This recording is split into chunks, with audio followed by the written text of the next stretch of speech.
Kebangkitan Nusantara sendiri sudah sering digaung-gaungkan oleh sebagian masyarakat Indonesia sendiri, dengan munculnya generasi-generasi yang sadar, siapa sesungguhnya sejatinya diri masyarakat Indonesia. Sekarang kita coba mengulik sejarah bangsa Indonesia lebih dalam lagi. Mari kita mulai dari Jawa Dwipa, dan apakah itu Jawa Dwipa?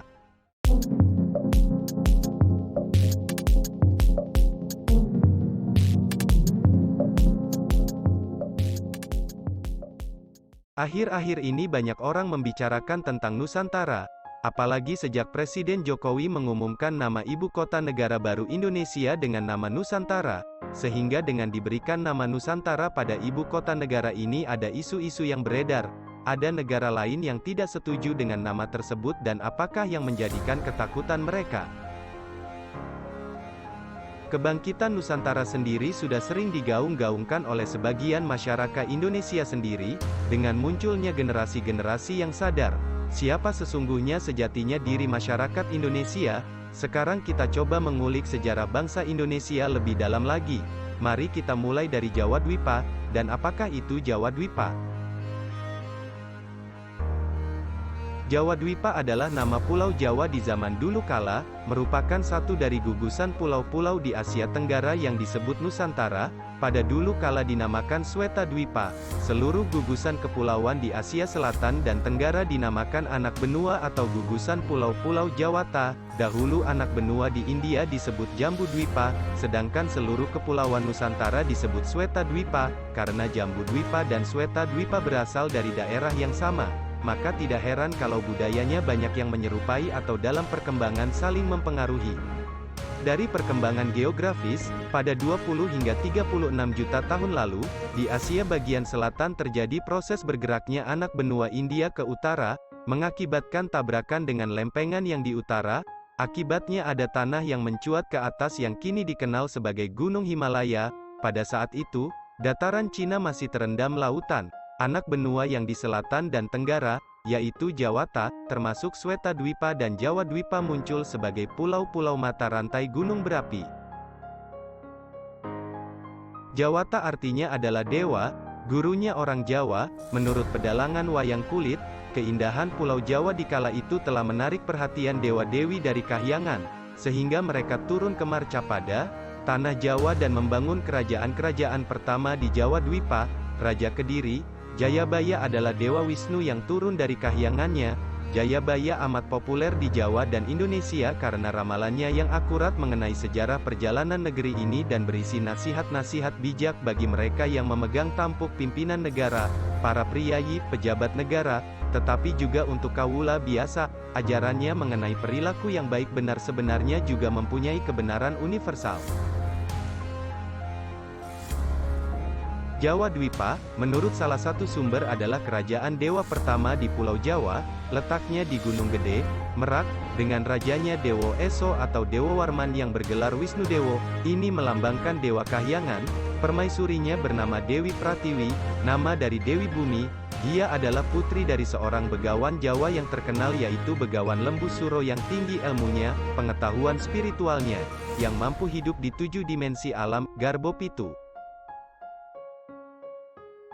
Dieng dari Adi Hyang artinya suksma yang sempurna. Perkawinan Wisnu Dewo dengan Dewi Pratiwi melambangkan turunnya dewa yang berupa suksma untuk menetap di bumi. Keberadaannya di bumi aman dan bisa berkembang karena didukung oleh daya kekuatan bumi yang digambarkan sebagai Begawan Lembu Suro. Kecantikan Pulau Jawa bahkan menarik hati rajanya para dewa yaitu Betara Guru untuk mendirikan kerajaan di bumi.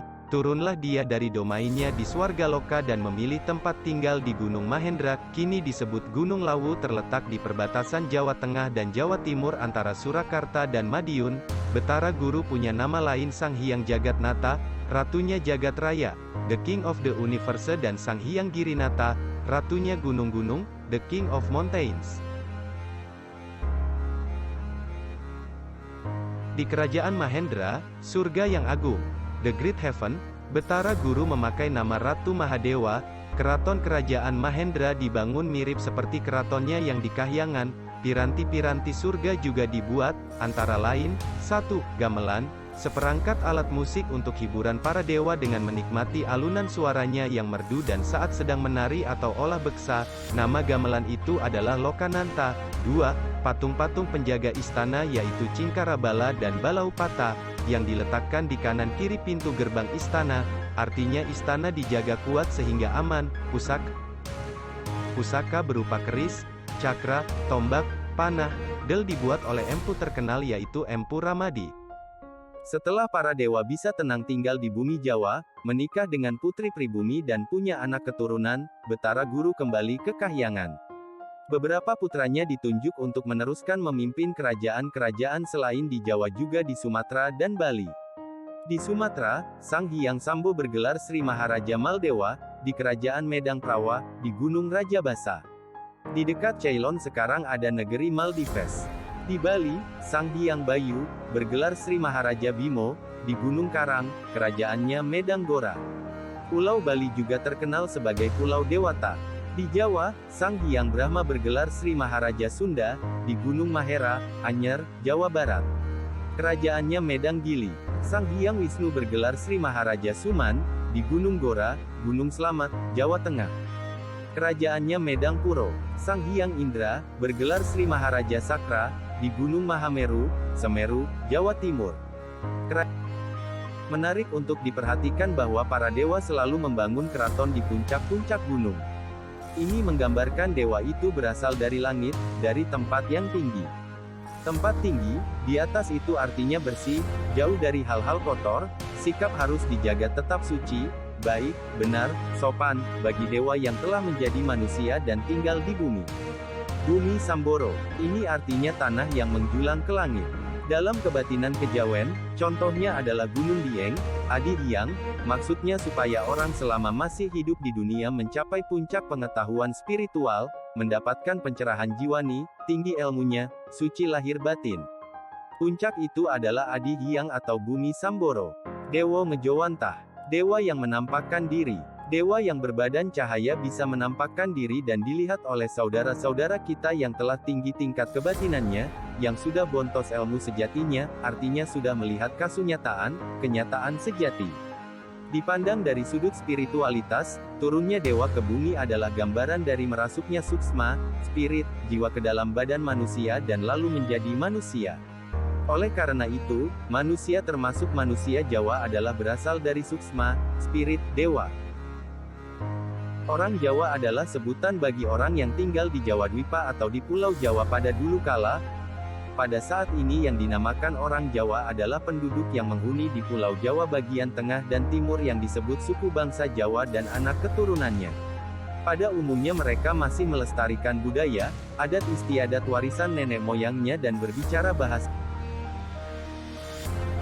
Jawa. Kebanyakan anak keturunan orang Jawa yang tinggal di luar tanah Jawa, seperti di Jakarta dan daerah maupun negara lain, meski masih melestarikan atau akrab dengan budaya leluhurnya, sudah tidak lagi berkomunikasi dengan bahasa Jawa, mereka menggunakan bahasa Indonesia. Harus diberi acungan jempol bahwa semua suku bangsa yang bermacam-macam di Indonesia, menjunjung tinggi rasa keindonesiaan, sebagai satu rumpun bangsa yang bersatu. Terlahir sebagai bangsa Indonesia sudah terpatri di dalam lubuk hati yang terdalam sejak kelahiran di tanah air tercinta. Ada tanah Jawa atau tanah Jawi, maksudnya, Tasira, kamu, Anda, nah dari merena artinya bertempat tinggal di Jawa atau Jawi, Jawi artinya di luar, di jagat ini. Anda sudah tidak tinggal lagi di alam gaib, alam kadewatan, alam sukma, kini kamu tinggal di luar, di jagat ini. Jadi sebenarnya hidup manusia di bumi ini tidak memisahkan kehidupan sukmanya yang berasal dari alam gaib dan kehidupan raganya di dunia ini. Sukma dan raga selalu melekat tak terpisahkan dalam diri seorang manusia, persatuan sukma dan raga dalam keadaan sempurna, sinkron. Kalau satu hari raganya rusak, maka sukma akan kembali lagi ke alam asalnya, yang disebut alam sukma, alam gaib, alam kadewatan.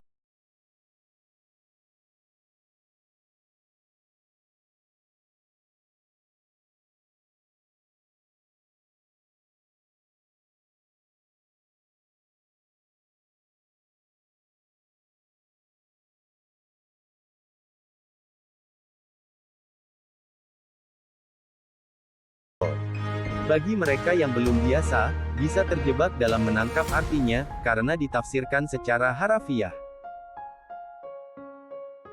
Selain itu, para ahli kebatinan mengatakan bahwa orang Jawa itu artinya orang yang selalu menembah dan berbakti dengan tulus kepada Gusti, Tuhan. Dari segi tata krama, etiket pergaulan, orang Jawa itu artinya orang yang sopan, orang yang santun disebut enjawani, kalau tidak tahu sopan santun disebut ora enjawani. Mengenai hal tata krama, tata susila dan budi pekerti karena menyangkut salah satu topik kejawen yang penting.